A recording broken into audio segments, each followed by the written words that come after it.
মেলা বছর যাবত 10-12 হাজার টাকা রেঞ্জে বাংলাদেশের মার্কেটে গ্রাফিক্স কার্ড বলতে ছিল 1030, 1050 এইসব কার্ড নিয়ে মানুষ কি করতো আল্লাহই জানেন। এরপরে হঠাৎ করে 2023 সালের শুরুর দিকে আমরা পেয়ে গেলাম প্যালাডিন RX 580 কার্ডটা। এটা নিয়ে অনেক আলোচনা সমালোচনা, কিন্তু এর সেল বেড়েছে বহুগুণ। বলতে পারেন যে ওই রেঞ্জে ওই প্রাইসে আসলে এত FPS কোনো কার্ডই দিতে পারছিল না। তো RX 580 জীবনে ঘটে একটা নতুন বিপ্লব, যদিও কার্ডটা আসলে RX 580 না, RX 580 2040 SP। এর দেখা দেখি আর অনেকগুলো কোম্পানি বাংলাদেশে RX 580 নতুন লঞ্চ করেছে। সেই নতুন কার্ডগুলোর মধ্যে অন্যতম ম্যাক্সান MS RX 580 2040 SP big Mac W8GB।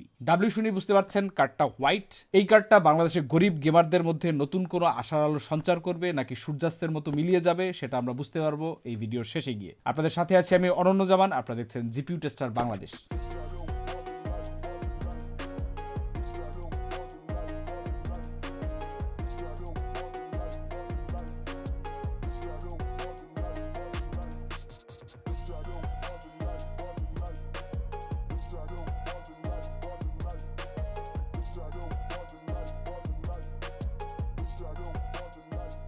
ম্যাক্সান নিয়ে অনেক কথাবার্তাই হচ্ছে। এর আগেও বলেছি ম্যাক্সান হচ্ছে গুয়াংজু শাংকি লিমিটেডের একটা ব্র্যান্ড। 1994 সালের কোম্পানি, কিন্তু তারা গ্রাফিক্স কার্ড ম্যানুফ্যাকচারিং এ আসে 2002 সালের দিকে।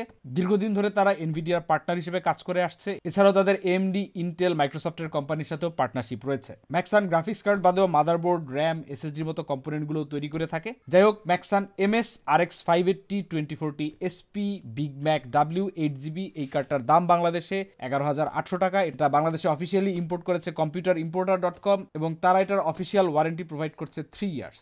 ওয়ারেন্টি পিরিয়ডটা একটু ইম্পর্টেন্ট কেন সেটা পরবর্তীতে জানা যাবে। এই কার্ডটা টেস্ট করার জন্য আমরা এর সাথে কম্পিটিশন হিসেবে রেখেছি প্যালাডিন RX 580 2040 SP কে। আর এই হোল কম্পারিজন কাম রিভিউটাকে আরো ইন্টারেস্টিং করার জন্য আমরা একটা রেফারেন্স কার্ড ব্যবহার করতেছি, একটা নাম না জানা RX 570 অরিজিনাল। কোনো 2040 SP বা এই ধরনের কোনো ব্যাপার স্যাপার নাই। এটা একটা পয়েন্ট অফ রেফারেন্স হিসেবে ইউজ হবে যে এর এগেনস্টে এই কার্ডগুলা কেমন পারফর্ম করে। যাই হোক, শুরুতেই প্যাকেজিং, আনবক্সিং এবং ভিজুয়াল ইন্সপেকশন। কার্ডটার ফ্রন্ট কভারে তাকালেই প্রথমেই যা চোখে পড়বে সেটা হচ্ছে হলুদ ব্যাকগ্রাউন্ডে একটা স্টিকারে লেখা ম্যাক্সান বাংলাদেশ রিপ্লেসমেন্ট ওয়ারেন্টি এবং একটা কন্ট্যাক্ট নাম্বার, যা অবশ্যই বেশ গুরুত্বপূর্ণ ইনফরমেশন। ঠিক ওয়ারেন্টি স্টিকারের পাশেই লেখা রয়েছে অপটিমাস প্রাইম সিরিজ এবং চাইনিজে কিছু একটা লেখা রয়েছে যা আমরা দুর্ভাগ্যবশত পড়তে পারছি না। আপনাদের মাঝে কেউ এই লেখাটা পড়তে পারলে অবশ্যই কমেন্টে জানাতে ভুলবেন না। কার্ডের ফ্রন্ট কভারের ডিজাইনে কালো ব্যাকগ্রাউন্ডে অপটিমাস প্রাইমের দেখা না মিললেও একটা স্পার্টান বা ভাইকিং ক্যারেক্টারকে দেখা যাচ্ছে, পাশাপাশি RX 580 সিরিজের উল্লেখ রয়েছে। বাক্সটি খুললে প্রথমেই যা চোখে পড়বে সেটা হচ্ছে এক গাদা প্রোটেক্টিভ ফোমের প্যাডিং। একটা আয়তাকার ফোমের প্যাডিং সরালেই দেখা মিলবে গোলাপি রঙের বাবল র্যাপে মোড়ানো গ্রাফিক্স কার্ডটা। কোনো প্রকার অ্যান্টি স্ট্যাটিক ব্যাগের ব্যবহার না করাটা একটু প্যাথেটিক লাগতে পারে, তবে কার্ডটার প্যাকেজিং এ যথেষ্ট পরিমাণে ফোমের প্যাডিং ব্যবহার করা হয়েছে, যা শিপিং এর ধাক্কাধাক্কিতে কার্ডটাকে নিরাপদ রাখারই কথা। গ্রাফিক্স কার্ডের প্যাকেটে ফোম বাবল র্যাপে মোড়ানো গ্রাফিক্স কার্ডটা, একটা ম্যানুয়াল যার উল্টো পিঠে ওয়ারেন্টি ইনফরমেশন আছে, কয়েকটা ফর্ম যা ফিল আপ করাটা মনে করিয়ে দেয় লোকাল কোনো ব্র্যান্ডের মোবাইল ফোন চার্জার বা ব্যাটারি ওয়ারেন্টি কার্ডের কথা। এছাড়া কার্ডের প্যাকেজিং আর কিছুই নাই, খরচ কমানোর জন্য খুব সম্ভব প্যাকেজিং এর এই অবস্থা। ভিজুয়াল ইন্সপেকশনের কথা বলতে গেলে প্রথমে যে অ্যাসপেক্টটা চোখে পড়বে সেটা হচ্ছে কার্ডের সাইজ একদম পিচ্চি। কিছু ম্যানুফ্যাকচারার অনেক কার্ডের একটা আইটেক্স ভার্সন করে থাকে, এই কার্ডটাকে দেখলে সেরকমই কিছু মনে হবে। কার্ডটার আনঅফিসিয়াল ডাটা অনুযায়ী এটা দৈর্ঘ্যে 7.48 ইঞ্চি, প্রস্থে 4.37 ইঞ্চ, উচ্চতায় 1.5 ইঞ্চ। এই কার্ডটা একটা বড় ভাই রয়েছে যার নাম বিগ ম্যাক। এখনকার দিনের দত্তদানো সাইজের না হলেও সেই কার্ডটা আমাদের রিভিউয়ের কার্ডটার তুলনায় যথেষ্ট হৃষ্টপুষ্ট। তবে অত্যন্ত দুঃখের সাথে বলতে হচ্ছে এই পাড়ার বড় ভাই বিগ ম্যাক কার্ডটি এন্ড অফ লাইফ বা ডিসকন্টিনিউড প্রোডাক্ট। কোনো রিটেইলারের কাছে এই প্রোডাক্টটি হয়তো এখন থাকতে পারে সীমিত অঙ্কে, যেমন আমাদের স্টুডিওতেই একটা রয়েছে, কিন্তু ম্যাক্সান এখন আর সেই মডেলটা ম্যানুফ্যাকচার করছে না বলে আমরা জানতে পেরেছি। কিন্তু যদি আপনারা এখনো কোনো রিটেল শপে এই কার্ডটা পেয়ে যান, কিনতে পারেন, বা কনফিউশনে যাতে না ভোগেন নকল বা হ্যান কিছু, এই জন্য ব্যাপারটা ক্লিয়ার করা। কিন্তু এই ভিডিওটা শেষ করতে করতে আমরা আবার গুপ্ত সোর্স মতে তথ্য পেলাম যে ম্যাক্সান ভবিষ্যতে এই কার্ডটা পুনরায় প্রডিউস করতে পারে বা প্রোডাকশনে যেতে পারে, কাজে বলা যাচ্ছে না কি হয়। কার্ডের শার্টটিতে স্টিকারের সাহায্যে ইউনিকর্ন স্কিমের কালার অ্যাকসেন্ট দেওয়া রয়েছে। কার্ডের ফ্যানগুলোতে ম্যাক্সানের লোগোর স্টিকার দেখা যায়। এছাড়া কার্ডটায় এই হোয়াইট কালার স্কিম ছাড়া আর বিশেষ কোনো জাকজমক নাই। পিছে ব্যাকপ্লেট না থাকাটা কারো কারো কাছে খুবই চোখে লাগতে পারে এবং একটা নেগেটিভ পয়েন্ট বলতে হবে অবশ্যই। পিসিবির পেছনে মসফেট বা VRM এলাকাগুলোতে, অর্থাৎ যে এরিয়ায় কিছুটা হোলদেটে একটা আভা রয়েছে, যা কার্ডটার হোয়াইট স্কিমের আপিলটা একটু পেইন দেয়। কার্ডের ভিডিও মেমোরিতে আকাশি রঙের থার্মাল প্যাডস ব্যবহার করা রয়েছে, যা ক্লিয়ার বোঝা যায়। সব মিলিয়ে কার্ডটার অত্যন্ত মিনিমালিস্টিক অ্যাপ্রোচ। এর পশ্চাৎ দিকে পেছন দিকে তাকালে আরো ভালো বোঝা যায়, কারণ আউটপুট পোর্টের সংখ্যা মাত্র 3টা। এবার চলে আসা যাক টিয়ার ডাউনে। টিয়ার ডাউন অবশ্যই আমরা করেছি সকল প্রকার টেস্টিং, স্ক্রিপ্টিং, বেঞ্চমার্কিং, এভরিথিং শেষ করার পরে, কারণ টিয়ার ডাউন করার পরে থার্মাল পেস্ট চেঞ্জ হবে, নতুন থার্মাল প্যাডস বসবে, সো পারফরমেন্স সেম নাও থাকতে পারে। এই জন্য বাই ডিফল্ট যে কন্ডিশনে কার্ডটা ছিল সেই অবস্থায় আমরা সব টেস্ট শেষ করে করে নিচ্ছি, এটা একটা ডিসক্লেইমার আগে বলে রাখা ভালো। টিয়ার ডাউন খুব স্ট্রেট ফরওয়ার্ড, যেহেতু ম্যাক্সান কার্ডটার মধ্যে কোনো ব্যাকপ্লেট নাই। 1 2 3 4 5 6 টোটাল 6টা স্ক্রু খুলে ফেললেই হিটসিঙ্ক আলাদা হয়ে যাবে। হিটসিঙ্ক থেকে কানেক্টরটা খুলে ফেলবেন ফ্যানের, কাহিনী শেষ। পিসিবিটা সরাই ফেললে হিটসিঙ্কের উপরে দেখা যাবে জাঙ্গিয়া কালারের থার্মাল প্যাডগুলো। মাঝখানে জিপিইউ চিপটার চারপাশে 8টা কালো কালো রঙের 1 GB ভির্যাম, টোটাল 8 GB। যদি প্যালাডিন RX 580 2040 SPর পিসিবির সাথে আমরা দুটো মিলিয়ে দেখি, তাহলে দেখা যাবে যে জিপিইউর পজিশন এবং ভির্যামের পজিশন অলমোস্ট সিমিলার। শুধুমাত্র পাওয়ার ডেলিভারির ক্ষেত্রে একটু ডিফারেন্স দেখা যায়। যেখানে প্যালাডিনে রয়েছে 6 সেট মসফেট এবং ভিআরএম, সেখানে ম্যাক্সানে রয়েছে 5 সেট 82 ওয়াট এবং 185 ওয়াটের ব্যাপারটা এখানে ক্লিয়ার হয়ে যাচ্ছে। এরপরে স্পেসিফিকেশন, RX 580 2040 SP আসলে পোলারিস আর্কিটেকচারের RX 570 এর রিব্র্যান্ডিং কোনো এক অজানা কারণে AMD চায়না রিজিয়নে তাদের RX 570 কার্ডগুলোকে RX 580 2040 SP বা 2040 শেডার প্রসেসর নামে সেল করা শুরু করে এবং স্বাভাবিকভাবেই এই কার্ডগুলো চায়নার গন্ডি পেরিয়ে ইন্টারন্যাশনাল মার্কেটে ছড়িয়ে পড়ে। অরিজিনাল RX 580 কার্ডগুলোতে 2304টা শেডার কোর বা শেডার প্রসেসর থাকে। কাজেই আগেই বলে রাখা ভালো, এই RX 580 কার্ডগুলো থেকে আপনি যদি RX 570 থেকে একটু বেটার রেজাল্ট এক্সপেক্ট করে থাকেন তাহলে আশাহত হবেন। ওকে, স্পেসিফিকেশনের ডিসক্লেইমার শেষ, এবার চলুন অ্যাকচুয়াল স্পেসিফিকেশন দেখে নেওয়া যাক ম্যাক্সানের এই কার্ডটায় অ্যাকচুয়ালি কি কি রয়েছে। ম্যাক্সানের এই কার্ডটা দেখতে বাইরে সাদা হলেও ভেতরে একটু প্যাচ রয়েছে। সাধারণত RX 570 স্টক ক্লক হয় জিপিইউ কোরের জন্য 1244 মেগাহার্জ, মেমোরি ক্লক হয় 1750 মেগাহার্জ, কিন্তু আমাদের এই রিভিউ ইউনিটিতে বুস্ট ক্লক হচ্ছে 1206 মেগাহার্জ, মেমোরি ক্লক হচ্ছে 1500 মেগাহার্জ। কিন্তু এই ক্লক স্পিড রিডাকশন পারফরমেন্সে কতটুকু প্রভাব ফেলবে তা পরখ করতেই আমাদের আজকের রিভিউ ইউনিটে সরাসরি কম্পেয়ার করা হবে। বর্তমানে বাংলাদেশের মার্কেটে এই কার্ডটির সরাসরি কম্পিটিটর প্যালাডিন RX 580 8GD5 কার্ডটার সাথে। আগেও বলেছি এই দুইটা কার্ড স্ট্যান্ডার্ড RX 570 থেকে কোন দিক থেকে ডিফার করে কিনা এটা দেখার জন্য আমরা একটা পয়েন্ট অফ রেফারেন্স হিসেবে একটা স্টক RX 570 ব্যবহার করছি। এটাকে এখন থেকে আমরা PUF বলে জানবো। ফলাফলস্বরূপ এই ভিডিওটা আমাদের এই তিনটা কার্ডের মধ্যে 3-ওয়ে শুট আউট হতে যাচ্ছে। একই সাথে আমরা দেখব যে এই RX 570 অরিজিনাল 4GB কার্ডটার সাথে 8GB ভির্যামে আপগ্রেড করা এই কার্ডগুলোর কোনো ডিফারেন্স আছে কিনা, পারফরমেন্সে কোনো প্রকার বেনিফিট পাওয়া যায় কিনা। ম্যাক্সানের কার্ডটার স্টক কনফিগারেশনে বোর্ড পাওয়ার লিমিট মাত্র 82 ওয়াট, যেখানে বাকি কার্ড দুইটার বোর্ড পাওয়ার লিমিট হচ্ছে 125 ওয়াট। ম্যাক্সানের কার্ডটার সাইজ এবং কুলিং ক্যাপাসিটি হিসেবে এই নাম্বারটা তেমন আশ্চর্য হবার মতো না। সাইজ দেখলে পরেই ডিফারেন্সটা বোঝা যাচ্ছে। পোলারিস গ্রাফিক্স কার্ড সিরিজের বোধহয় সর্বশেষ রিলিজ হওয়া গ্রাফিক্স কার্ড, যেটায় অ্যাসিক রেট বা জিপিইউ এর চিপ কোয়ালিটির একটা ইন্ডিকেশন পাওয়া যায়। গ্রাফিক্স কার্ডের সিলিকন ম্যানুফ্যাকচারিং প্রসেসটি পারফেক্ট নয়, প্রতিটি সিলিকনে সামান্য কিছু পরিমাণ ইমপারফেকশন থেকে থাকে। এই ইমপারফেকশনের উপরে ভিত্তি করে অ্যাসিক রেট ঠিক করা হয়। যেই চিপে ইমপারফেকশন যত কম সেই চিপে অ্যাসিক রেট তত বেশি। অনেকটা এইরকম বেসিসই এই রেটিংটা একসময় দেওয়া হতো। অ্যাসিক রেটিং হাই আছে এইরকম জিপিইউ গুলো কম ভোল্টেজে স্টক ক্লক মেনটেন করতে পারে। এয়ার কুলিং এ এইরকম চিপ ওভারক্লক করা সম্ভব একটু বেশি, কিন্তু ভোল্টেজ অ্যাপ্লাই করার সাথে সাথে এইরকম চিপগুলো গরমও হবে খুব সহজে। অ্যাসিক রেটিং লো এইরকম চিপগুলোতে স্টক ক্লক মেনটেন করতে ভোল্টেজ লাগে একটু বেশি, কাজে পাওয়ার ড্র সাধারণভাবে বেশি হবে। তবে এই চিপগুলোর হায়ার অ্যামাউন্টের ভোল্টেজ অ্যাপ্লিকেশন বেশ ভালোভাবেই সহ্য করতে পারে। তবে এইটাও বলে নেওয়া ভালো যে অ্যাসিক রেটই এন্ড অফ অল বা পৃথিবীর শেষ নয়, এর বাইরেও আরো অনেকগুলো ব্যাপার থাকে। এই রুলগুলোর কমপ্লিট অপোজিট ঘটনাও যে ঘটে না এমন নয়। তারপরও এই পার্টটা আমাদের স্পেসিফিকেশনের ভিতরে মেনশন করা জরুরি বলেই মেনশন করা হলো। ম্যাক্সান কার্ডটার অ্যাসিক রেটিং হচ্ছে 80.2%, প্যালাডিনের অ্যাসিক রেটিং হচ্ছে 72.9%, আর আমাদের POF বা পয়েন্ট অফ রেফারেন্স কার্ডটার অ্যাসিক রেটিং হচ্ছে 82.9%।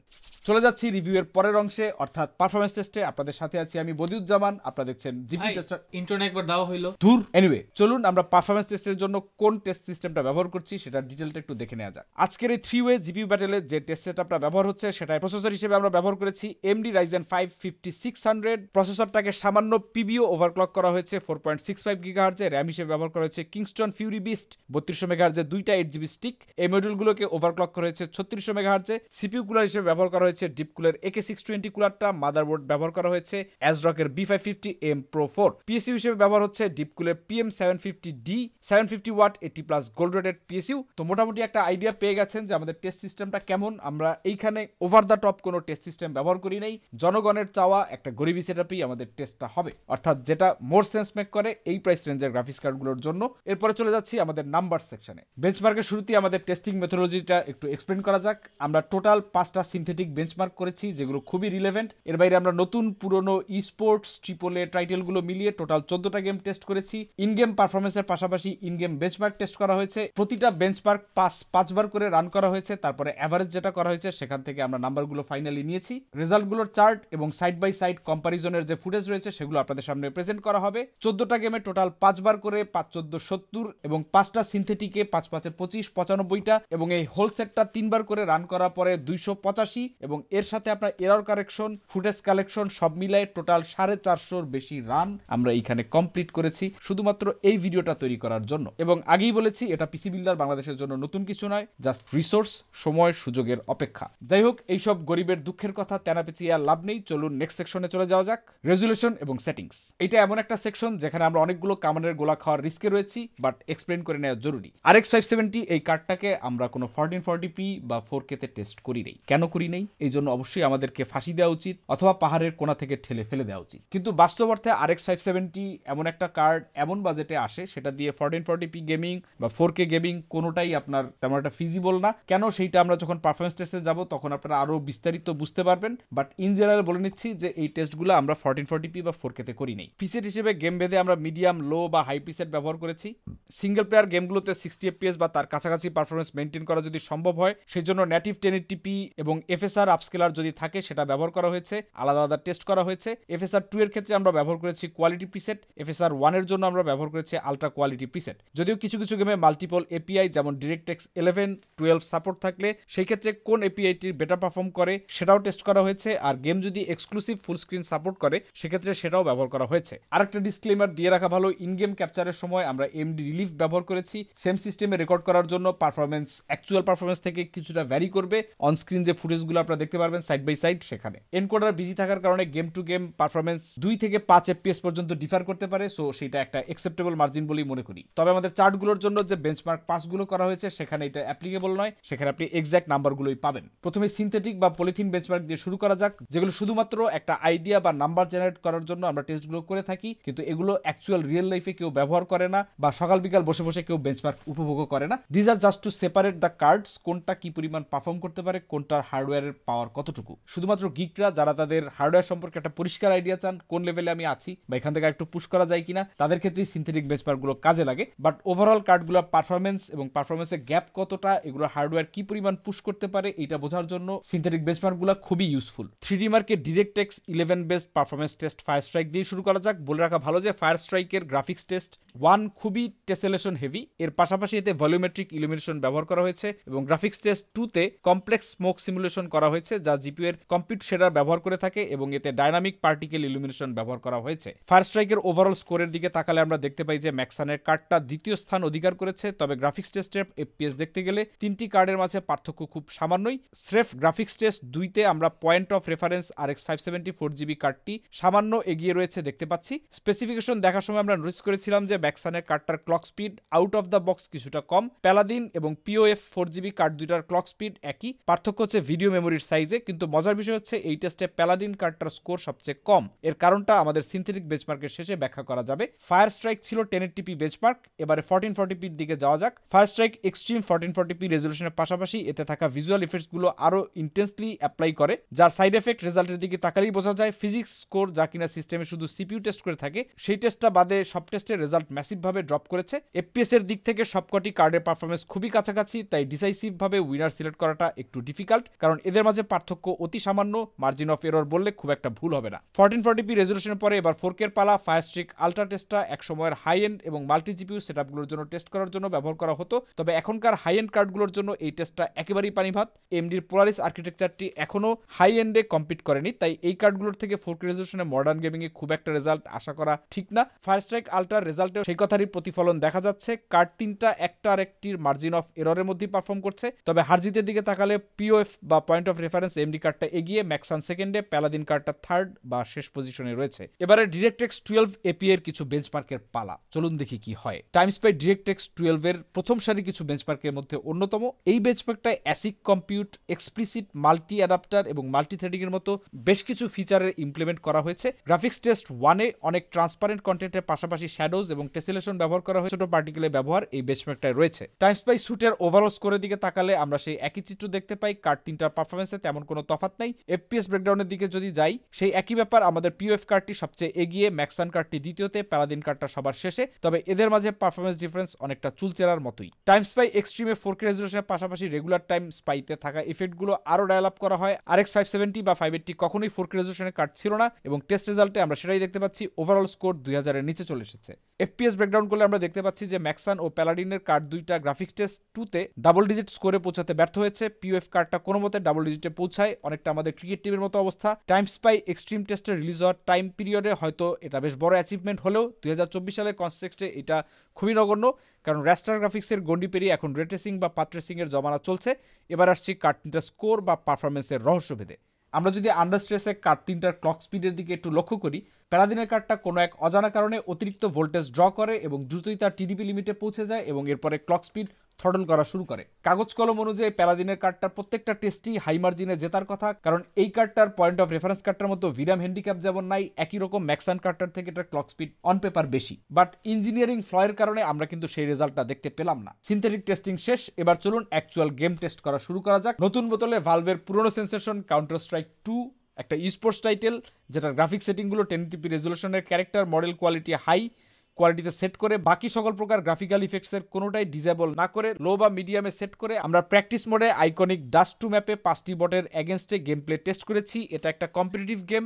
FSR এর শিমারিং আপনাকে গেম প্লের টাইমে কিছুটা ডিস্ট্র্যাক্ট করতে পারে, তবে FSR ব্যবহার না করাটাই শ্রেয়, বিশেষ করে যখন FSR 1 2024-এ খুব একটা মানানসই নয়। সত্যি বলতে কাউন্টার স্ট্রাইক এখন জিপিইউ এবং মডার্ন হার্ডওয়্যার ফুললি ইউটিলাইজ করতে পারে, দেখে বেশ ভালোই লেগেছে। তিনটা কার্ডই আমাদের সিলেক্ট করা গ্রাফিক্যাল সেটিংয়ে খুবই ভালো পারফর্ম করেছে। কারো কাছে যদি 0.1% লো নাম্বারটি বেশি লো মনে হয়, আপনাদেরকে আশ্বস্ত করতে চাই এটা বলে যে অ্যাকচুয়াল পারফরমেন্স এটা রিপ্রেজেন্ট করে না। প্রতিটা রাউন্ডের শুরুতেই আগের রাউন্ডে ডাটা ক্লিয়ারের পাশাপাশি অটোমেটিক বাই মেনু এন্টার করার কারণে এই নাম্বারটি এমন এসেছে। যদি বাই মেনুর এই অংশটুকু বাদ দিয়ে রাউন্ডের শেষ পর্যন্ত মেজার করা হয়, এই নাম্বারটি অনায়াসে 60-70-এর ঘরে থাকবে। কোনো একটা ম্যাপ প্রথমবারের মতো লোড করা হলে গোলাগুলি এবং এক্সপ্লোশনগুলো প্রথমবার যখন স্ক্রিনে আসবে, শেডার কম্পাইলেশন এবং ক্যাশিংয়ের কারণে কিছুটা স্টার্টার করবে, তবে একবার শেডার ক্যাশ হয়ে গেলে গেম একদম স্মুথ। কাউন্টার স্ট্রাইক 2 এর ইন গেম ডেমো রেকর্ডিং টুলটা এই মুহূর্তে ব্রোকেন, যার ফলে তিনটা কার্ডে ব্যবহার করা রানগুলোতে ইন গেম অ্যাকশনগুলো সেম না। বিশেষ করে যেহেতু এটা একটা মাল্টিপ্লেয়ার গেম, তাই এখানে ঠিক অ্যাপেলস টু অ্যাপেলস কম্পেয়ার করা সম্ভব হচ্ছে না।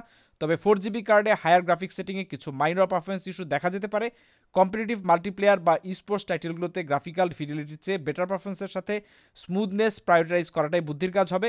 এই গেমের পারফরমেন্সের বিচারে হারজিতের কথা বলতে গেলে একটা 3-ওয়ে টাই বললে মনে হয় খুব একটা অবিচার করা হবে না।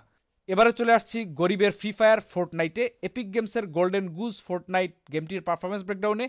ফোর্টনাইট রিসেন্টলি আনরিয়েল ইঞ্জিন 5-এ আপগ্রেড করা হয়েছে। এতে থাকা লুমেন এফেক্টস এবং রে ট্রেসিং গেমটার গ্রাফিক্সকে বেশ গর্জিয়াস করে তুলেছে। তবে অত্যন্ত দুঃখের বিষয় যে আমাদের আজকের টেস্ট ইউনিটগুলোর কোনোটাই রে ট্রেসিং বা লুমেনের সদ্ব্যবহার করতে পারবে না।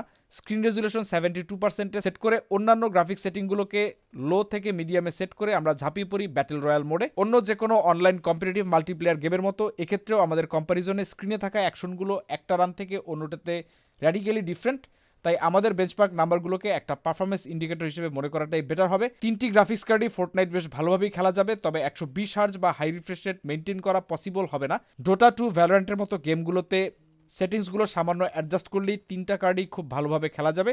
স্পোর্টস টাইটেলের জন্য এই কার্ড তিনটার মাঝে আলাদা করে কোনো উইনার নাই। এবারে দেখে নেওয়া যাক 2023 সালে রিলিজ হওয়া কিছু মেক অর ব্রেক গেম। প্রথমেই স্টারফিল্ড 2023 সালে মোস্ট অ্যান্টিসিপেটেড গেমগুলোর একটা এবং এই টাইটেলটা AMD স্পন্সর্ড। আমরা মোটামুটি প্রায় সব ইন গেম গ্রাফিক্যাল সেটিং লো, অনেকটা আমাদের ক্রিকেট টিমের মতো অবস্থা। টাইম স্পাই এক্সট্রিম টেস্টে রিলিজ হওয়ার টাইম পিরিয়ডে আমরা মোটামুটি প্রায় সব ইন গেম গ্রাফিক্যাল সেটিংগুলো লোতে সেট করে FSR 2 কোয়ালিটি প্রিসেটের মতো 67% রেজুলেশন সেট করে গেমটা মোটামুটি খেলার উপযোগী করার চেষ্টা করেছি। অত্যন্ত দুঃখের সাথে স্বীকার করতে হচ্ছে যে পোলারিস আর্কিটেকচারের জিপিইউ গুলো নতুন গেমগুলোর মিনিমাম রিকোয়ারমেন্টসও মিট করতে পারছে না। RX 570 বা RX 580-র মতো জিপিইউ গুলোতে এই গেমটা চলাটাই ভাগ্যের ব্যাপার। ফুটেজে আপনারা তিনটা কার্ডের side by side performance figures দেখতে পাচ্ছেন। আমরা পারফরমেন্স মেজারের জন্য একটা বেঞ্চমার্ক রান 5 বার রিপিট করার পরে সেই রেজাল্টগুলোকে অ্যাভারেজ করেছি। গেমের এই সেকশনে ম্যাক্সানের RX 580 2040 SP কার্ডটা অ্যাভারেজে 32, 1% 27, 0.1% 27 FPS স্কোর করে। প্যালাদিনের কার্ডটিতে থ্রটলিং এর সমস্যা থাকলেও এই গেমটির ওয়ার্কলোড তেমন পাওয়ার হাঙ্গ্রি নয়, যার ফলে প্যালাদিন কার্ডটার স্টক ক্লক বা তার কাছাকাছি ফ্রিকোয়েন্সিতে অপারেট করার কারণে রেজাল্টের দিক থেকে ম্যাক্সানের পারফরমেন্সকে এই টাইটেলটায় টেক্কা দিতে সক্ষম হয়েছে প্যালাডিন। এরকম গেম টেস্টে আধা FPS ও গোল্ড ডাস্টের মতো। রেফারেন্স RX 570 4GB কার্ডটার পারফরমেন্স মোটেও সারপ্রাইজিং কিছু না, তবে 4GB ভিরামের লিমিটেশন কার্ডটিকে গেমের অন্যান্য সেকশনে ভুগতে হতে পারে। যারা RX 570 বা আমাদের আজকের রিভিউতে থাকা কার্ডগুলো দিয়ে স্টারফিল্ড খেলার চিন্তা করছেন, তারা চাইলে আমাদের দেখানো গ্রাফিক সেটিংগুলো কপি করতে পারেন। নিভা টিউনার স্ট্যাটিক সার্ভার বা আপনার পছন্দের কোনো মেথডে FPS 30 তে লক করে নিলে অনেক ভালো এক্সপেরিয়েন্স পাবেন, অ্যাটলিস্ট খেলতে পারবেন, যেটা নর্মালি এই প্রাইস রেঞ্জে দুষ্কর। এবার আমাদের বেঞ্চমার্ক সুইটে থাকা 2023-এ রিলিজ পাওয়া দ্বিতীয় গেম টাইটেলটিতে চলে এসেছি, যার নাম রোবোকপ রোগ সিটি। আসলে লেটেস্ট টাইটেলগুলো নেটিভ রেজুলেশনে গেমিং করাটা, বিশেষ করে পোলারিসের মতো বৃদ্ধ আর্কিটেকচারে সম্ভব নয়, তাই 67% রেজুলেশন স্কেলিং সেট করে টেম্পোরাল সুপার রেজুলেশন আপস্কেলার পাশাপাশি সব সেটিং লো করে দিয়ে এই গেমটি বেঞ্চ করা হয়েছে। ডেট্রয়েটের রাস্তায় টহল দিতে দিতে অবৈধভাবে পার্ক করা একটা গাড়ির সামনে পৌঁছানো পর্যন্তই আমাদের বেঞ্চমার্কের দৌড়। এবারে রেজাল্টের দিকে আসলে ম্যাক্সানের ক্লক স্পিড ডেফিসিট থাকা সত্ত্বেও এভারেজ ফ্রেম রেটের দিক থেকে এটা বিজয় কেড়ে নিতে সক্ষম হয়েছে। রেফারেন্স কার্ডটিতে ভিরামের অভাবটি ভালোভাবেই চোখে পড়ছে। প্যালাদিনের কার্ডটা থ্রটল করলেও বেঞ্চমার্কে সেকেন্ড প্লেস পেয়েছে। রেজাল্ট দেখে বোঝা গেল এই গেমটা জিবি ফ্রিকোয়েন্সি ও ভিরাম প্রেফার করে। অন্যান্য অ্যাকশন এবং স্পেশাল ইফেক্ট আছে, এরকম সেকশনে ফ্রেম রেট আরও কমে যেতে পারে, যা বলে রাখা প্রয়োজন মনে করছি। 2023 সালে পিসিতে রিলিজ পাওয়া আরেকটা গেম হলো রিটার্নাল, যা কিনা এর আগে প্লে স্টেশন এক্সক্লুসিভ ছিল। এর রোগ লাইক ওয়ার্ল্ডে খুব সহজেই হারিয়ে যাওয়া এবং ঘন্টার পর ঘন্টা সময় পার করে দেওয়া সম্ভব। রিটার্নাল গেমটা আমাদের আজকের কন্টেস্টের কার্ডগুলোকে স্টার্ট করার সময় গেমটা একটা সংবিধিবদ্ধ সতর্কীকরণের মাধ্যমে সোজাসাপটা জানিয়ে দেয় যে RX 580 2040 SP কার্ডটা অফিসিয়ালি মিনিমাম রেকমেন্ডেশনের নিচে বিলং করে। এটা এক ধরনের অপমান। যাই হোক, এই অপমান গায়ে না মেখে আমরা সামনে এগিয়ে যাই। গ্রাফিক্স মেনুতে সবকিছু মিডিয়ামে সেট করে FSR upscaler quality preset set করে গেমটার বিল্ট ইন বেঞ্চমার্কের সাইড বাই সাইড পারফরমেন্স কম্পারিজনের ফুটেজ আপনাদের সামনে দেখানো হচ্ছে। কার্ড তিনটার পারফরমেন্স খুবই ক্লোজ, বলে রাখা ভালো। ইন গেমে বেশ কিছু সেকশনের পারফরমেন্স খুবই স্টার্টারি, তবে মিনিমাম রিকোয়ারমেন্টস এবং 2023 সালের প্রেক্ষাপট কনসিডার করলে গেমটা আশাতীত পারফরমেন্সের সাথে এই তিনটা কার্ডে বেশ ভালোভাবেই উপভোগ করা পসিবল মনে হচ্ছে। এবারে আসি 2023 সালের অন্যতম গ্রাফিক্যালি ইমপ্রেসিভ, জীবন নিংড়ে বের করে ফেলা, চুয়ে ফেলা গেম অ্যালান ওয়েক 2-তে। গেমের স্টার্টআপই মেশ শেডার নেই বলে গেমটা আমাদের কাছে ফরিয়াদ জানায়। সেই ফরিয়াদ উপেক্ষা করে এই গেমটা আমরা লো গ্রাফিক্স প্রিসেটে FSR 2 কোয়ালিটি দিয়ে খেলতে গিয়ে আমরা স্টপ মোশন এক্সপেরিয়েন্সের সম্মুখীন হই মাত্র 2 FPS। সোজা কথা, এই টেস্ট ফেইল, এইটাই কঠিন বাস্তবতা। চলেন নেক্সট গেমে মুভ অন করি। সাইবারপাঙ্ক 2077 গেমটা 2020 সালে রিলিজ হলেও 2023 সাল পর্যন্ত ক্রমাগত আপডেট পেয়েছে, তাই এটিকে 2023 টাইটেল বললে খুব একটা ভুল হবে না। ফ্যান্টম লিবার্টি আপডেটে গেমটা রিকোয়ারমেন্টসে পরিবর্তন আনে। আগে RX 570 মিনিমাম রিকোয়ারমেন্টসের আওতায় ছিল, তবে এখন আর তা নেই। In game graphics setting medium প্রিসেটে সেট করে সেফ টেক্সচার সেটিংটি মিডিয়াম থেকে হাইতে সেট করে আমাদের আজকের টেস্টিং করা হয়। নেটিভ 1080p রেজোলিউশনে গেমটা এই সেটিংসে তিনটা কার্ডই এভারেজে প্রায় 30 FPS এর কিছু বেশি পায়। এভারেজের দিক থেকে প্যালাদিনের কার্ডটা সামান্য এগিয়ে থাকলেও তিনটা কার্ডের পারফরমেন্সের ডিফারেন্স আপনি যদি FPS কাউন্টারের সাহায্যে মনিটর না করেন, কোনোভাবেই এই ডিফারেন্স আপনি টের পাবেন না। এবারে FSR quality preset upscale apply করে আমাদের সেম বেঞ্চমার্ক রাউটে আমরা তিনটা কার্ডের মাঝেই বেশ ক্লোজ কম্পিটিশন দেখতে পাই। আপনি যদি সিনেমাটিক 30 FPS এক্সপিরিয়েন্সের ভক্ত না হন, তাহলে এই কার্ডগুলোতে FSR এর কোয়ালিটি দিয়ে 40 থেকে 50 FPS পাওয়া সম্ভব। তবে এক্সপেনশনের ডকটাউনে কিছুটা লোয়ার FPS এক্সপেক্ট করার জন্য প্রিপেয়ার থাকতে হবে। ওভারঅল পারফরমেন্সের ক্ষেত্রে নোট নেওয়ার মতো যে অ্যাসপেক্টটি হলো সাইবারপাঙ্ক 4GB কার্ডে ভিরাম লিমিট মডারেট সেটিংসে সামান্য একটু ক্রস করে, তাই 8GB কার্ডগুলো সামান্য হলেও এগিয়ে থাকবে। বেঞ্চমার্কের রেজাল্টেও সেটাই দেখা যাচ্ছে। এবার একটু পুরনো এবং মতান্তরে ওল্ড ইজ গোল্ড গেমগুলোর পারফরমেন্সের দিকে আসা যাক।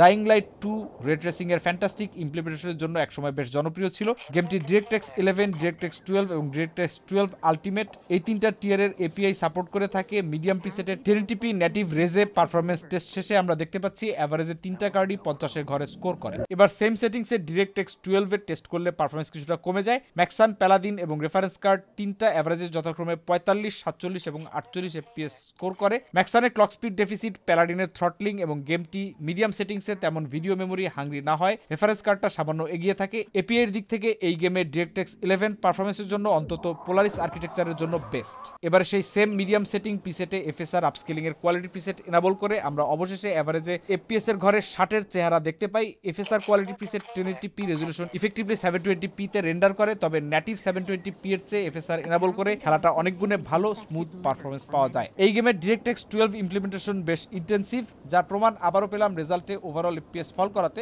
Internally DirectX 12 A async compute on এবং অফ করে দুই সেটিংই পারফরমেন্স চেক করা হয়েছে এবং বলা মতো তেমন কোনো পার্থক্য না থাকায় অ্যাসিঙ্ক কম্পিউট অন রাখার সিদ্ধান্ত নেওয়া হয়, বিশেষ করে AMD এর কম্পিউট ফ্রেন্ডলিনেসের কথা মাথায় রেখে। ব্যাটম্যান আর্কাম নাইটের পিসি পোর্ট বেশ ইনফেমাস। গেমটি লঞ্চের সময় এটি বেশ ব্রোকেন অবস্থায় শিপ হয়েছিল, যার কারণে এটি ডিজিটাল স্টোর ফ্রন্টগুলোতে পুরোপুরি ফিক্স না করা পর্যন্ত রিমুভ করা হয়েছিল। এটা একটা এনভিডিয়া স্পন্সর টাইটেল হলেও গেম ওয়ার্কস এক্সক্লুসিভ দুটি সেটিং বাদে সবকিছু সবকিছু ম্যাক্স আউট করে 1080p নেটিভ রেজলিউশনে ইন গেম বেঞ্চমার্ক দিয়ে আমরা পারফরমেন্স টেস্ট করেছি। অনেস্টলি পারফরমেন্স রেজাল্ট দেখে আশ্চর্য হওয়ার মতো কিছু নাই। ম্যাক্সান, প্যালাদিন, পিওএফ, RX 570 তিনটা কার্ডই এই গেমটিতে বেশ ভালো পারফর্ম করেছে এবং 1440p রেজলিউশনে অনায়াসে এই সেটিংসে 60 fps এ মেইনটেইন করে গেমটি খেলা সম্ভব। এবার আসছি বর্ডারল্যান্ড 3 তে। DirectX 11 API তে 1080p নেটিভ রেজে মিডিয়াম সেটিং দিয়ে আমরা আমাদের তিন প্রতিযোগী কার্ডের মাঝে এভারেজে প্রায় 56 থেকে 63 ফ্রেমস পার সেকেন্ড দেখতে পাচ্ছি। বলে রাখা ভালো, গেমটির শুরুতে বেশ খানিকটা শেডার কম্পাইলেশন স্টার্টার আপনাদেরকে ফেস করতে হবে, তবে একবার শেডার ক্যাশড হয়ে গেলে আর তেমন হোঁচট খাওয়ার কোনো ইস্যু হবে না। সেম গ্রাফিক প্রিসেটে এবার DirectX 12 API তে আমরা বেটার এভারেজ 1% এবং 0.1% লো FPS দেখতে পাচ্ছি। এই গেমটি কারো কারো কনফিগারেশনে DirectX 11 এ বেটার পারফর্ম করে, আবার কারো কারো ক্ষেত্রে DirectX 12 এ স্মুদার এক্সপিরিয়েন্স প্রোভাইড করে থাকে। আমাদের ক্ষেত্রে DirectX 12 এ ওভারঅল স্মুদার এক্সপিরিয়েন্স প্রোভাইড করেছে বলেই দেখতে পাচ্ছি। DirectX 12 API তে গেমের স্টার্টআপের সময় গেমটিতে শেডার কম্পাইল করে থাকি বলেই এই বেনিফিটটা পাওয়া যাচ্ছে। খুব ভালোভাবে অপটিমাইজ DirectX 12 গেমিং টাইটেলের প্রসঙ্গ উঠলে সেই ক্যাটাগরিতে প্রথমেই চলে আসে Forza Horizon 5 এর নাম। আমাদের বেঞ্চমার্ক সুইটে এটা একমাত্র racing game. In game medium graphic প্রিসেটে 1080p রেজলিউশনে কোনো প্রকার স্টার্টার ছাড়াই Forza Horizon 5 এ ম্যাক্সান, প্যালাদিন এবং POF কার্ড তিনটা বেঞ্চমার্ক সম্পন্ন করেছে। ওভারঅল পারফরমেন্স খুবই কাছাকাছি। গেমটির ওয়েল অপটিমাইজ নেচারের কারণে ভিজুয়ালস মিডিয়াম সেটিংসেও বেশ উপভোগ্য।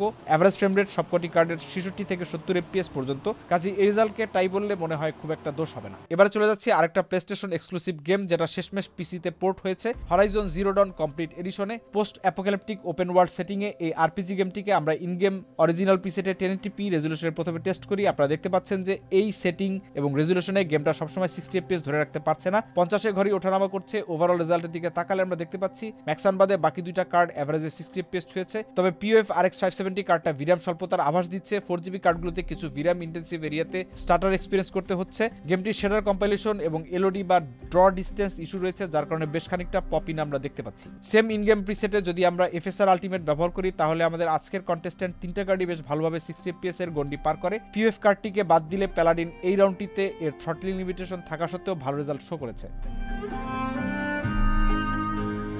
মেট্রো এক্সোডাস গেমটি রিলিজের সময় বেশ গ্রাফিক্যালি ইমপ্রেসিভ এবং ইন্টেন্সিভ হিসেবে পরিচিত ছিল। মজার ব্যাপার হলো আমাদের বেঞ্চমার্ক সুইটে পোস্ট অ্যাপোক্যালিপটিক সেটিং এর দ্বিতীয় গেম এইটা। যারা মেট্রো এক্সোডাসের লেজিট পারচেস করেছেন তারা ফ্রিতে এনহ্যান্স এডিশনের কপিও বুঝে পাবেন। এনহ্যান্স এডিশন রে ট্রেসিং এর শোকেসের জন্য সেরা গেমগুলোর মাঝে অন্যতম, তবে আমাদের আজকের টেস্টিং ইউনিটগুলো রে ট্রেসিং ক্যাপাবল নয়, যার ফলে র্যাস্টার গ্রাফিক্সই গেমটি টেস্ট করা হচ্ছে। 1080p রেজলিউশনে আমরা মিডিয়াম এবং হাই প্রিসেটে DirectX 11 এবং 12 দুটো এপিআইতেই গেমটির পারফরমেন্স টেস্ট করব।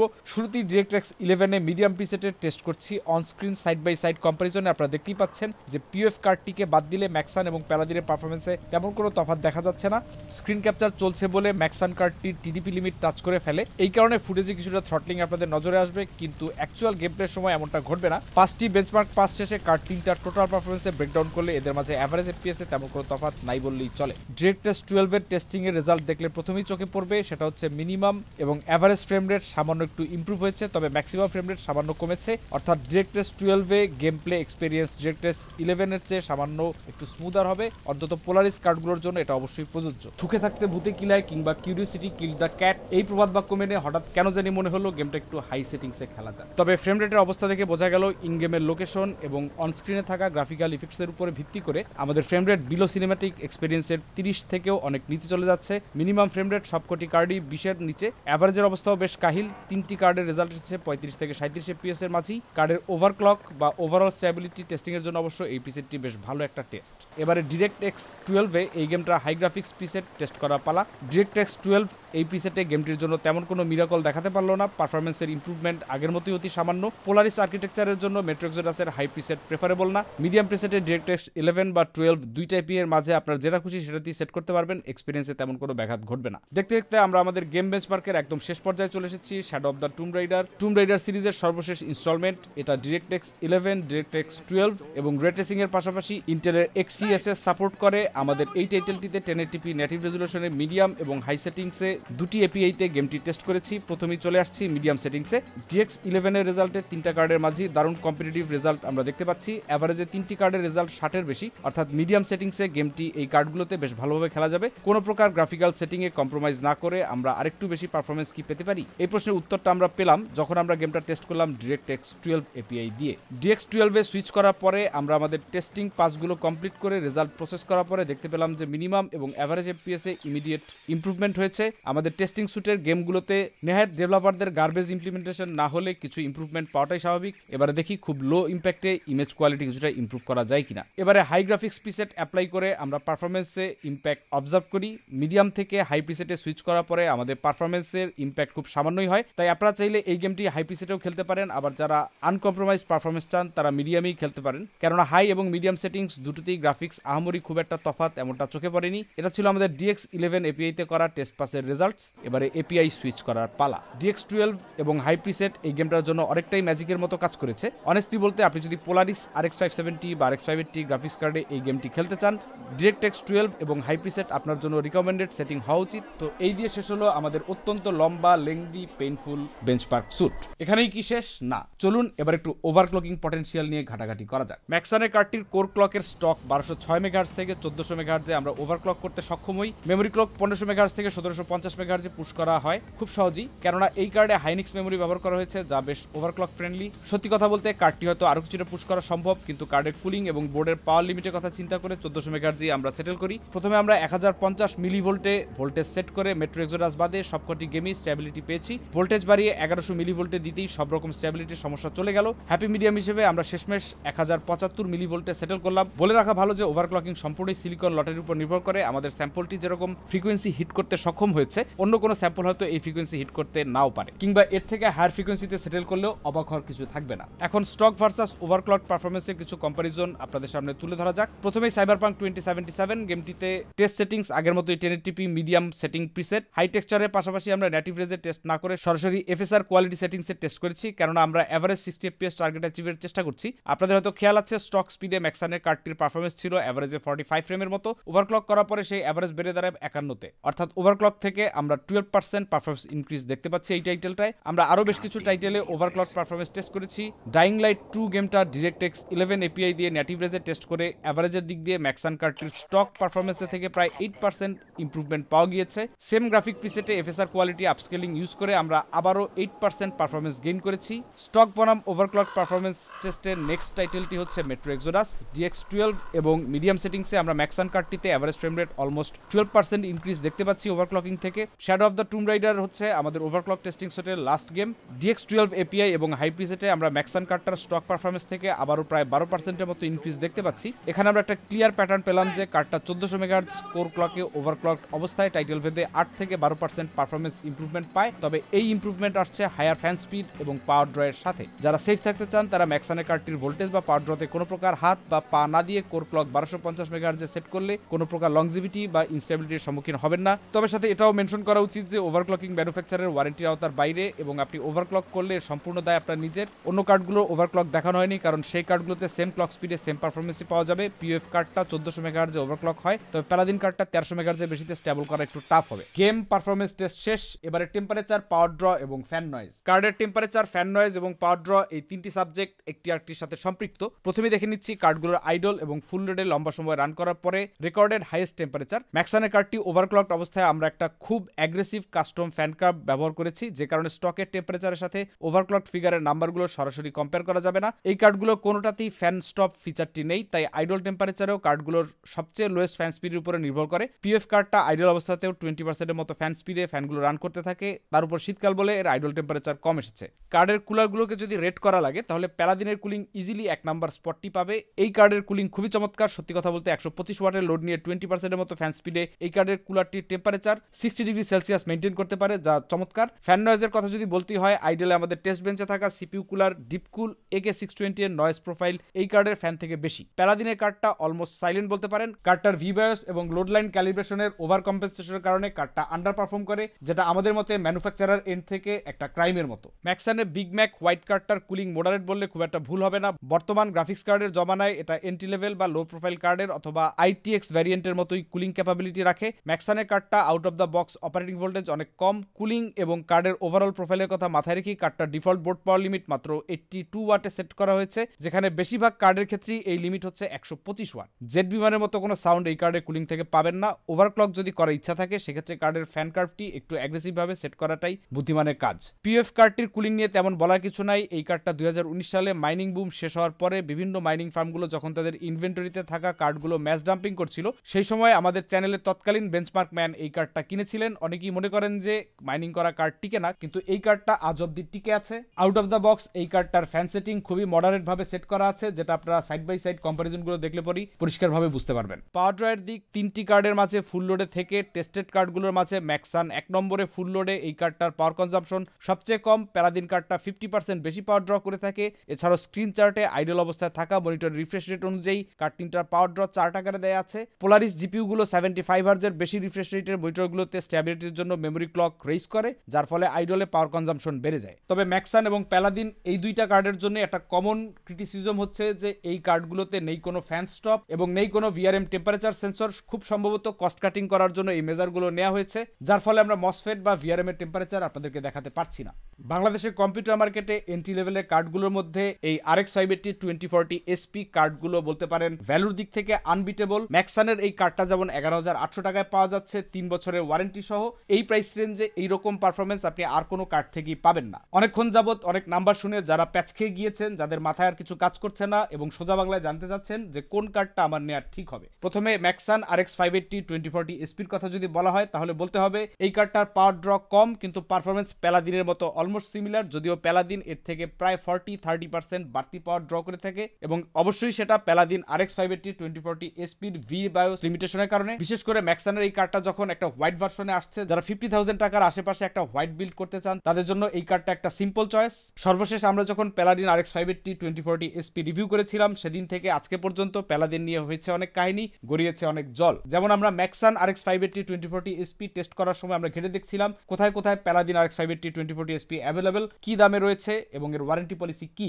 ঘেটে দেখা গেল যে রায়ান্স, স্টারটেক এই ওয়েবসাইটগুলোতে প্যালাদিনের কার্ডটা বিক্রি হচ্ছে 12,000 টাকার উপরে এবং এগুলো ওয়ারেন্টি পলিসি দেয়া আছে 2 বছর। PCHouse.com যারা কিনা প্যালাদিনের অফিসিয়াল ইম্পোর্টার ব্লিচ স্টাইলের পাশাপাশি, PC হাউসের ওয়েবসাইটে দেয়া আছে 3 বছরের ওয়ারেন্টি, যার মধ্যে 2 বছর হচ্ছে ম্যানুফ্যাকচারার ওয়ারেন্টি আর 1 বছর হচ্ছে সার্ভিস ওয়ারেন্টি। আর টেকল্যান্ডে দেয়া আছে 11,900 টাকা এই কার্ডটা, কিন্তু ওয়ারেন্টি 1 বছরের। সর্বশেষ আমরা যেটা জেনেছি আমাদের রিভিউয়ের পরে, এই কার্ডটা বাজারে এত বেশি জনপ্রিয় হয়েছে তা দেখে বিভিন্ন লোকজন, বিভিন্ন ডিস্ট্রিবিউটর, বিভিন্ন সোর্সে এই কার্ডটা বাংলাদেশের বাজারে নিয়ে আসা শুরু করে এবং এর 4GB 8GB দুইটা ভ্যারিয়েন্টই বিভিন্ন সময় বাংলাদেশের বাজারে বিক্রি হয় এবং অনেক ক্ষেত্রে কমপ্লিটলি কোনো ওয়ারেন্টি ছাড়াও এই কার্ডটা আমরা সেল হতে দেখেছি এবং বিশেষ করে অনেক জায়গায় 1 বছর ওয়ারেন্টিতে এই কার্ডটা বিক্রি হতে দেখা অনেক দুঃখজনক। আরেকটা মেজর যে বিষয় যেটা মেনশন না করলেই নয়, বাংলাদেশে কোনো রিটেল ওয়েবসাইটই তাদের ওয়েবসাইটে এই কার্ডটাকে RX 580 2040 SP হিসেবে মেনশন করছে না, তারা ডিরেক্ট RX 580 হিসেবে লিখে রেখেছে। এতে কি সমস্যাটা হয়, যারা নতুন বা যারা এই কার্ডটা রিভিউ দেখেননি বা ব্যাকগ্রাউন্ড চেক করেননি তারা অনেকেই ভাবতে পারেন আরে এত অল্প দামে আমরা একটা RX 580 পাচ্ছি, কিন্তু বাস্তব অর্থে এটা কিন্তু একটা RX 580 নয়। আমরা প্যালাদিন RX 580 2040 SP রিভিউতে বলেছিলাম, আজকেও বলে দিচ্ছি যে RX 580 2040 SP কার্ডগুলো আসলে RX 570 বলতে পারেন, এটা RX 580 এর ধারে কাছেও গিয়ে পৌঁছায় না। বাংলাদেশের মেজর রিটেল কোম্পানিগুলো যখন তাদের ওয়েবসাইটে এই কার্ডটার পুরো নামটা না লিখে জাস্ট RX 580 লিখে দেয়, তখন এটা একটা ক্রাইমের পর্যায়ে পড়ে। যাই হোক, চলুন এবার এক নজরে ম্যাক্সান RX 580 বিগ ম্যাক W এর প্রোস এবং কনস দেখে নেওয়া যাক। হোয়াইট কালার স্কিমের কার্ডগুলোর মাঝে পারফরমেন্স, ভিডিও মেমোরি এবং প্রাইসের দিক থেকে বাজারে থাকা আর কোনো কার্ড ম্যাক্সানের এই ইউনিটের মতো ভ্যালু প্রোভাইড করবে না। কার্ডটা বেশ লো প্রোফাইল, তাই এটাকে চেষ্টা করলে মিনি ITX বিল্ডেও ব্যবহার করা পসিবল। কার্ডটা বেশ পাওয়ার এফিসিয়েন্ট, কার্ডটার ওভারক্লকিং এর জন্য বেশ বড় হেডরুম রয়েছে। Out of the box TDP কম হওয়াতে একটু কম ওয়াটের পাওয়ার সাপ্লাই, যেমন জেনুইন 350 ওয়াট থেকে 400 ওয়াটের পাওয়ার সাপ্লাইতেও কার্ডটা নিশ্চিন্তে ব্যবহার করা যাবে। তবে তাই বলে কাউকে আমরা পাওয়ার সাপ্লাই নিয়ে কিপটেমি করার পরামর্শ দিচ্ছি না। এবারে কার্ডটার নেগেটিভ সাইডগুলো দেখে নেওয়া যাক। কস্ট কাটিং করার জন্য কার্ডটার ব্যাকপ্লেট না দেওয়া এবং ভিআরএম টেম্পারেচার সেন্সর না দেওয়াকে প্রথমেই উল্লেখ করতে হচ্ছে। যেখানে প্যালাদিনের কার্ডটায় ব্যাকপ্লেট রয়েছে সেখানে এই কার্ডটায় নাই। আউট অফ দ্য বক্স এটার ক্লক স্পিড এবং TDP এই সিমিলার রেঞ্জে প্যালাদিনের কার্ডটার থেকে একটু কম। সর্বশেষ যে পয়েন্টটা উল্লেখ করা জরুরি বলে মনে করছি সেটা হচ্ছে পোলারিস কার্ডগুলোর ড্রাইভার সাপোর্ট কিন্তু এখন এন্ড অফ লাইফ, অর্থাৎ সামনের দিনে আপনি ড্রাইভার আপডেট পাবেন না এবং সেখান থেকে আরো পারফরমেন্স স্কুইজ করবেন এই আশায় যদি আপনি বসে থাকেন তাহলে হতাশ হবেন। তবে যা পাচ্ছেন যেই দামে সেটাও বা কম কি। যাই হোক, পোলারিস আর্কিটেকচারে এখন আর ড্রাইভার সাপোর্ট না থাকলেও যারা এই কার্ডগুলো এখন ব্যবহার করছেন বা সামনে আরো কিছুদিন ব্যবহার করতে যান তাদের জন্য কিছু টিপস এন্ড ট্রিক্স সামনে করার ইচ্ছা রয়েছে। আর আমরা এই ভিডিওতে যে সাইড বাই সাইড কম্পারিজন গুলো করেছিলাম এগুলোর ফুল লেংথ আমাদের ইন্টারন্যাশনাল চ্যানেলে পাবলিশ করে দেওয়া হবে, চাইলে সেখান থেকে আপনারা দেখে নিতে পারবেন। দেখা হবে পরে কোনো ভিডিওতে। যারা এত দীর্ঘ সময় নিয়ে আমাদের এই ডিটেল কম্পারিজন দেখলেন তাদেরকে অসংখ্য ধন্যবাদ। আপনারা এই ট্রু এনথুজিয়াস্ট, অনেক নির্ঘুম রাত এবং পরিশ্রম গিয়েছে এই কন্টেন্টটা তৈরি করার জন্য আমাদের টিমের। তাদের জন্য কোনো অ্যাপ্রিসিয়েশন থাকলে অবশ্যই সেটা কমেন্ট বক্সে ঢেলে রাখতে পারেন। দেখা হবে পরে কোনো ভিডিওতে, সেই পর্যন্ত আল্লাহ হাফেজ।